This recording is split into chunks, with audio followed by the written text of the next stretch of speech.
Hello friends, welcome back to my channel. আজ আমি বাঙালিদের ট্র্যাডিশনাল এবং সবার পছন্দের এঁচোড় চিংড়ি নিয়ে চলে এসেছি। এঁচোড় চিংড়ি পছন্দ করেন না এমন বাঙালি খুব কমই আছে। আমি যে পদ্ধতিতে এই এঁচোড় চিংড়ি রান্না করব, এভাবে রান্না করলে মাংসের স্বাদকেও হার মানাবে।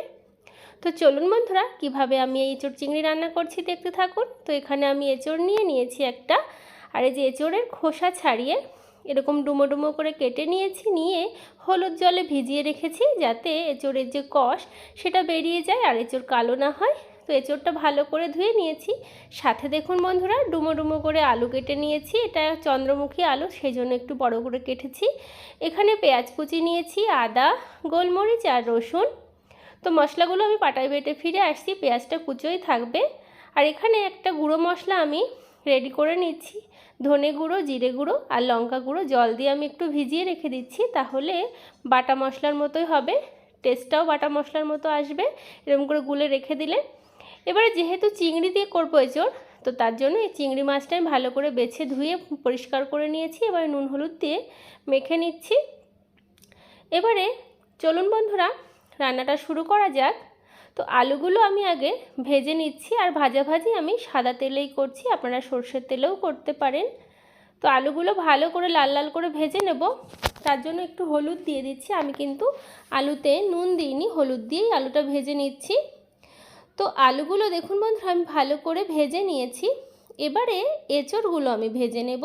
তো বন্ধুরা, আমি কিন্তু এঁচোড় সেদ্ধ করলাম না, আপনারা দেখলেন। এঁচোড়টা এরকমভাবে যদি ভালো করে ভেজে নিয়ে রান্না করা হয়, খেতে কিন্তু ভীষণ ভালো হয়, মাংসের স্বাদের থেকেও ভালো হয়।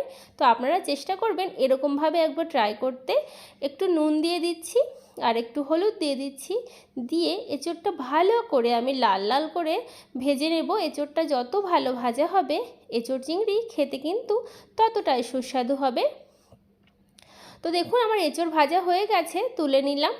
এবারে আরেকটু তেল দিয়ে আমি চিংড়ি মাছগুলোও ভেজে নিচ্ছি।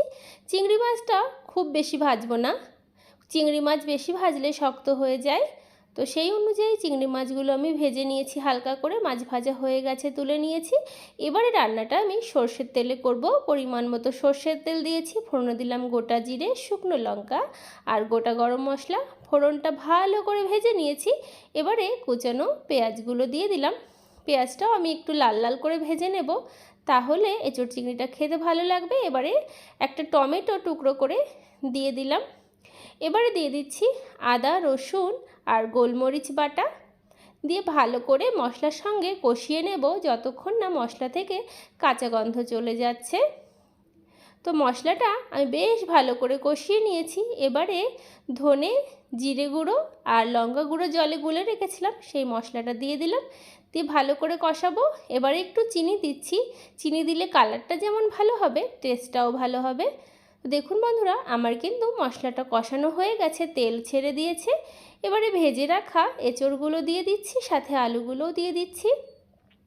আর এইভাবে ভেজে নিয়ে যদি এঁচোড় চিংড়ি রান্না করেন, তাহলে কিন্তু এঁচোড়গুলো একটাও ভাঙবে না, গোটা গোটা থাকবে, খেতে ভালো লাগবে। ভালো করে কষিয়ে নিচ্ছি, স্বাদ মতো নুন আর হলুদ গুঁড়ো দিয়ে দিলাম, দিয়ে ভালো করে কষাবো।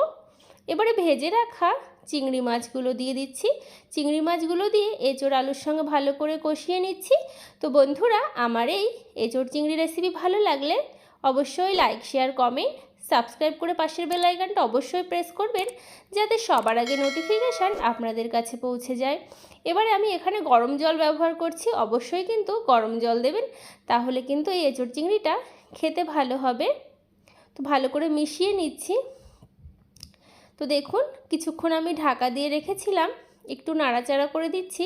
রান্নাটা কিন্তু আমি খুবই কম তেল মশলাই করছি, কিন্তু খেতে ভীষণ ভালো হবে। গরমের কথা মাথায় রেখে আমি একটু কম মশলায় রান্না করছি। আপনারা যদি মনে করেন একটু বেশি মশলা দেবেন, দিতে পারেন, তবে কম মশলাতেও কিন্তু রান্নাটা খুবই সুস্বাদু হবে। এবারে বেটে রাখা গরম মশলা দিলাম, লবঙ্গ, এলাচ, দারচিনি আর গোলমরিচ দিয়ে ভালো করে মিশিয়ে নিচ্ছি। কিছুক্ষণ মিশিয়ে নেওয়ার পরে স্ট্যান্ডিং টাইমে গ্যাসের ফ্লেম লো করে ঢাকা দিয়ে রেখে দেব। তো বন্ধুরা, আপনারা বাড়িতে অবশ্যই ট্রাই করবেন। কেমন লাগলো কমেন্ট বক্সে অবশ্যই জানাবেন। ভালো লাগলে লাইক, শেয়ার, কমেন্ট, সাবস্ক্রাইব করে পাশের বেল আইকনটা অবশ্যই প্রেস করে রাখবেন। এই যে একটা পাত্রে নামিয়ে নিলাম, গরম গরম ভাতের সঙ্গে পরিবেশনের জন্য তৈরি এঁচোড় চিংড়ি। আপনাদের কেমন লাগলো অবশ্যই জানাবেন। ভালো লাগলে আমার পাশে থাকবেন আর চ্যানেলটিকে অবশ্যই সাবস্ক্রাইব করে রেখে দেবেন। আজ তবে বিদায় নিচ্ছি, টাটা।